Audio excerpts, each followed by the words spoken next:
क्या हो गया भारत के लोगों को? मधांध हो गए, संस्कृति को कहां भूल गए? देखिए, ध्यान देना,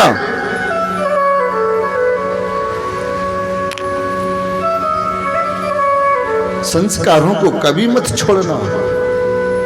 संस्कार यदि निकल गए तो सारा जीवन बिगड़ जाएगा। संस्कार यदि बिगड़ गया तो सारा जीवन बिगड़ जाएगा। देखिए, जिसने अपने जीवन में सत संस्कार पकड़ लिए, उसे फिर हाथ में माला पकड़ने की आवश्यकता नहीं है।